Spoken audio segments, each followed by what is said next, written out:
Today we are discussing here typical combinations of acid radical. Typical combinations. What is typical combinations? Actually क्या होता है कि जैसे अगर हम एग्जांपल के तौर पे देखें यहाँ पे carbonate in the presence of sulphide. What happen, जैसे आप लोगों ने देखा था कि अगर हम एसिड रेडिकल की एनालिसिस करते हैं तो कैसे करते हैं कि स्टार्टिंग के अंदर हम टेस्ट ट्यूब लेते हैं, मिक्सेस लेते हैं, डाइल्यूट H2SO4 डालिए, उसमें जो गैसेस निकलती है उसको ऑब्जर्व करते हैं कि व्हाट मे बी देयर. तो इसी तरीके से देखिए कि अगर हम बात करें यहाँ पे टिपिकल कॉम्बिनेशन में carbonate in the presence of sulphide. What happen, जब हम डाइल्यूट H2SO4 डालेंगे मिक्सेस के अंदर तो इसमें क्या होगा, कार्बन डाइऑक्साइड निकलेगी. इससे क्या निकलेगी, सल्फर डाइऑक्साइड. देखिए जैसे आपके पास कैल्शियम कार्बोनेट है, मान लो सोडियम सल्फाइड है, अगर हम डाइल्यूट H2SO4 ऐड करेंगे तो यहाँ पे क्या बनेगा, कैल्शियम सल्फेट और सोडियम सल्फेट प्लस में CO2 गैस निकलेगी, SO2 गैस निकलेगी. इसके अंदर हम क्या होते हैं, लाइम वाटर में से पास करेंगे CO2 गैस और वो लाइम वाटर को क्या कर देगी, ट्रांसमिट की. जैसे lime water, this is lime water, ये लाइम वाटर है. अगर हम कार्बन डाइऑक्साइड इसमें से पास करेंगे तो व्हाट हैपन, कार्बन डाइऑक्साइड इसके अंदर कैल्शियम कार्बोनेट बनाएगी जो कि टर्बिडिटी जिसको हम कहते हैं वो इसकी वजह से होती है. तो टर्बिडिटी इसकी वजह से आनी चाहिए, कैल्शियम कार्बोनेट की वजह से. लेकिन सिमिलरली अगर सल्फर डाइऑक्साइड भी होगी तो भी कैल्शियम सल्फाइड बनाएगा, इसमें भी टर्बिडिटी आएगी. तो दिस मीन्स हम यूं कंफ्यूज हो जाएंगे कि यहाँ पे कार्बन डाइऑक्साइड निकल रही है या sulphur dioxide. I mean to say कि carbonate in the presence of sulphide निकालना बड़ा मुश्किल होगा. That's what we have to do. हमें क्या करना पड़ेगा कि अगर वहां पे सल्फर डाइऑक्साइड निकल भी रही है तो उसको पहले डिस्ट्रॉय करना पड़ेगा या उसको कहीं ना कहीं कंज्यूम करवाना पड़ेगा ताकि सिर्फ कार्बन डाइऑक्साइड आए. कैसे करोगे, इसके लिए मिक्सर का सॉल्यूशन लीजिए आप या वाटर एक्सट्रैक्ट ले लीजिए, उसमें थोड़ा सा पोटेशियम डाइक्रोमेट डाल दीजिए. H2SO4 ऑलरेडी डाला हुआ है आपका, तो वार्म करिए इसको. अगर हम गर्म करते हैं तो व्हाट हैपन कि यहाँ पे जो गैस निकलेगी उस गैस को पास करोगे लाइम वाटर में से. तो if it turns milky, this mean this is the signal of carbonates. Why, क्योंकि इससे क्या हुआ कि जो पोटेशियम डाइक्रोमेट डाला, आपको अच्छी तरह से पता है कि ये क्या है, ऑक्सीडाइजिंग एजेंट. अगर ये ऑक्सीडाइजिंग एजेंट है तो यहाँ से जो नेसेंट ऑक्सीजन निकलती है in the presence of H2SO4 और जो पोटेशियम डाइक्रोमेट, क्या होगा, वो नेसेंट ऑक्सीजन जो इजीली ऑक्सीडाइजेबल है. यहाँ पे सल्फर डाइऑक्साइड और कार्बन डाइऑक्साइड में से सल्फर डाइऑक्साइड जो इजीली ऑक्सीडाइजेबल है वो क्या होगा कि सल्फर डाइऑक्साइड नेसेंट ऑक्सीजन से मिलकर और सल्फ्यूरिक एसिड के अंदर कन्वर्ट होगी. अब ये तो एसिड में कन्वर्ट होगी. अब आपके पास जो गैस निकल रही है सिर्फ और सिर्फ कौन सी निकल रही है, कार्बन डाइऑक्साइड. यानी इन the presence of potassium dichromate जो कार्बन डाइऑक्साइड गैस निकल रही है. अब अगर आप इसको लाइम वाटर में से पास करते हो तो वो गैस सिग्नल देगी आपको, अगर मिल्की हो जाता है तो कि वहां पे कार्बोनेट प्रेजेंट है in the presence of water sulphide. तो अगर हम देखें कि भी अब हमें क्या पता चलेगा कि वो सल्फाइड था या नहीं, तो उसके अंदर क्या होगा, जब हम पोटेशियम डाइक्रोमेट डालने के बाद जो गैस निकली उस गैस से तो हमने डिटेक्ट कर लिया कार्बोनेट, लेकिन जो बाकी का बचा हुआ सोल्यूशन है वो solution in the test tube will turns green. अगर वो ग्रीन हो जाता है सोल्यूशन, दिस एम्फेसाइज दैट कि वहाँ पे सल्फाइड प्रेजेंट है.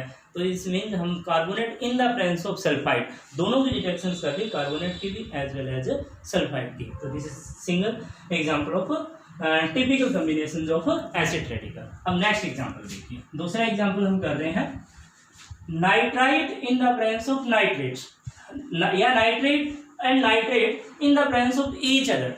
ये दोनों ही एक दूसरे के अंदर इंटरफेरेंस कॉज करते हैं. लेकिन अगर मैं ये कहूँ, आपको अच्छी तरह से याद होगा कि डाइल्यूट H2SO4 का टेस्ट है नाइट्राइट, कंसंट्रेटेड का है नाइट्रेट.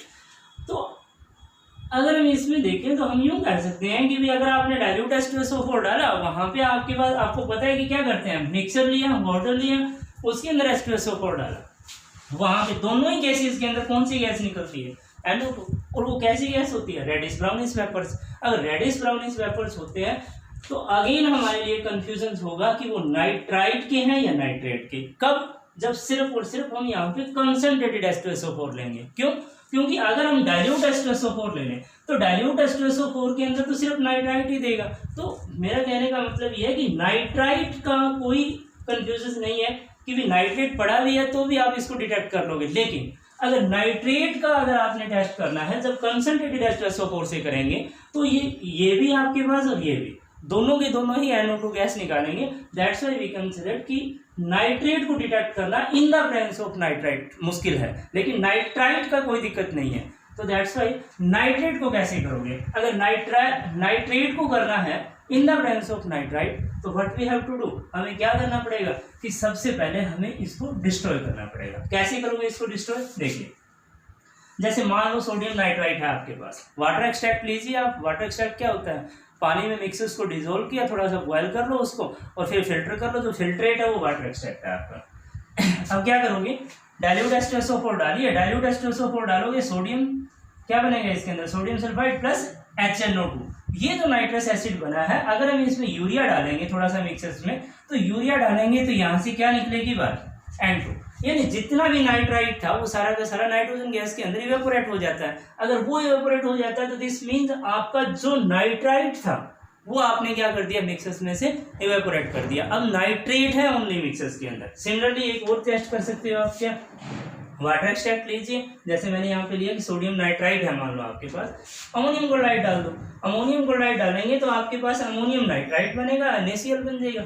ये अमोनियम नाइट्राइट को जब हम हीट करेंगे तो अगेन आपके पास क्या रिमूव हो जाती है, N2। तो मेरा कहने का मतलब ये है कि दोनों ही गैसेस के अंदर हमने नाइट्राइट को किस में कन्वर्ट कर दिया, नाइट्रोजन के अंदर, और वो मिक्सर्स को छोड़ के चली जाती है N2 गैस, और अब आपके पास सिर्फ और सिर्फ क्या बच गया, नाइट्रेट। अब नाइट्रेट की जो नॉर्मल टेस्ट होते हैं, चाहे वो रिंग टेस्ट है, चाहे वो आपके पास अनदर टेस्ट है, तो नाइट्रेट के जो नॉर्मल टेस्ट है वो करिए, और in this way we can detect the nitrate in the presence of water nitrite. Next example देखिए, third one, nitrate in the presence of bromide and iodide. This is also typical example and typical combination. Why this is typical combination, क्योंकि जैसे मैंने आपको बताया कि यहाँ से कौन सी गैस निकलती है, रेडिश ब्राउनिश गैस। जब उनका ये तीनों ही किसकी गैस हैं, कंसंट्रेटेड H2SO4 के, दैट्स व्हाई एक दूसरे के अंदर ये इंटरफेरेंस कोज करेंगे। तो हम यूं कहना चाहते हैं कि अगर हम नाइट्रेट की बात करें तो इसमें रेडिश ब्राउनिश वेपर्स निकलते हैं, लेकिन अगर हम ब्रोमाइड की बात करें तो उसमें क्या निकलता है, ब्रोमीन गैस निकलेगी। तो वो भी क्या होती है कि ब्राउनिश, या वी कैन से की भी आपके पास ब्राउनिश वेपर्स ही होते हैं। आयोडाइड की अगर हम बात करें तो कैसे होते हैं, डीप वायलेट कलर होता है। तो चाहे वो डीप वायलेट है, चाहे वो आपके पास ब्राउनिश वेपर्स है, इसके जो वेपर्स होंगे, जो लाइट कलर्स के, लाइट रेडिश ब्राउनिश होता है, इन दोनों को मास्क कर देंगे ये। अगर इन दोनों को मास्क कर देंगे, दैट्स व्हाई अगेन हमारे पास दिक्कत आ जाएगी कि नाइट्रेट है या नहीं है इसके अंदर, हम नहीं डिटेक्ट कर पाएंगे। What we have to do, तो इसके लिए हमें क्या करना पड़ेगा, देखिए सॉलिड मिक्सर्स लीजिए पहले आप, उसके अंदर थोड़ा सा NaOH डाल दीजिए। अब जैसे ही NaOH डाल के हम गर्म करते हैं, तो अगर इसके अंदर अमोनियम साल्ट है, ध्यान दीजिए इस बात का कि अगर इसमें अमोनियम साल्ट है तो आपके पास क्या होगा, अगर अमोनियम साल्ट है तो वहां से अमोनिया गैस निकलेगी अगर हम NaOH की प्रेजेंस में हीट करते हैं तो लेट वी सपोज कि अगर इसमें अमोनियम साल्ट है तो हम उसको क्या करेंगे, अमोनिया गैस के रूप में इवेपोरेट कर देंगे फर्स्टली। उसके बाद हम क्या करेंगे, ये देखिए इसके दो टेस्ट हैं। फिर हम क्या करते हैं कि जैसे मान लो सोडियम नाइट्रेट है आपके पास, हमने नाइट्रेट डिटेक्ट करना है। अगर नाइट्रेट है तो अब हम क्या करेंगे कि उसके अंदर देखिए कि आपके पास होता क्या है, अमोनियम साल्ट प्लस NaOH है, तो अमोनिया गैस बाहर निकल जाती है। अब आपके पास क्या होगा कि सोडियम नाइट्रेट है, जैसे सोडियम नाइट्रेट एल्यूमिनियम पाउडर डाल सकते हो आप, पाउडर की फॉर्म में होता है ये आपके पास, या फिर जिंक डस्ट होती है आपके पास। इन दोनों डस्ट को ही आप डिटेक्शन टेस्ट बोलते हो for nitrate in the presence of bromide and iodide. कैसे, देखिए सोडियम नाइट्रेट है मान लो आपके पास, एल्यूमिनियम पाउडर डाला आपने, NaOH ऑलरेडी है ये आपके पास, यहाँ डाला हुआ था आपका, वाटर है, क्या होगा ये बना देगा sodium aluminate in the presence, और प्लस में क्या निकलेगा आपके पास, अमोनिया गैस। अगर यहाँ पे अमोनिया गैस निकलती है तो दिस सिग्निफाई दैट कि यहाँ पे क्या प्रेजेंट है आपके पास, नाइट्रेट। सिमिलरली अगर आप जैसे मान लो ये नाइट्रेट है, जिंक डस्ट डालिए, जिंक डस्ट डालने से NaOH ऑलरेडी आपके पास है ये उस मिक्सर्स के अंदर, इसी के दो पार्ट किए थे हमने आगे, तो यहाँ पे सोडियम जिंकेट बन जाता है प्लस H2 एंड अगेन यहाँ पे अमोनिया गैस निकलती है। अगर ये जो अमोनिया गैस, अमोनिकल स्मेल आती है, तो ये भी सिग्निफाई करती है कि नाइट्रेट है। तो यहाँ पे अगर ब्रोमाइड और आयोडाइड पड़े भी हैं तो वो आपको कोई इंटरफेरेंस कोज नहीं करेंगे, क्योंकि ब्रोमाइड आयोडाइड के साथ ये रिएक्शंस नहीं हो रही है NaOH या एल्यूमिनियम की। दैट्स व्हाई वी कंसीडर कि अगर आपके पास bromide as well as iodide है, उसकी प्रेजेंस में नाइट्रेट डिटेक्ट करना है, तो सिंपली अगर हम कंसंट्रेटेड H2SO4 से करेंगे तो वेरी डिफिकल्ट। क्यों, क्योंकि ये दोनों ही मास्क कर देते हैं। बट अगर हम इसको अल्कलाइन करके सॉल्यूशंस को और फिर इवेपोरेट करेंगे अमोनिया गैस को, और उससे आपके पास एल्यूमिनियम पाउडर या जिंक डस्ट की प्रेजेंस में करोगे, यहाँ पे ही हमने क्यों इवेपोरेट किया था, क्योंकि अगर बाई चांस आपके पास मान लो कि भी अमोनिया साल्ट है कोई, तो उससे अमोनिया जितनी निकलनी थी वो निकल जाएगी। अब जो निकलेगी अमोनिया गैस यहाँ पे और यहाँ पे, वो सिर्फ और सिर्फ नाइट्रेट की वजह से निकलेगी। That's why we can say that in this way we can detect the nitrate in the presence of water, bromide as well as iodide.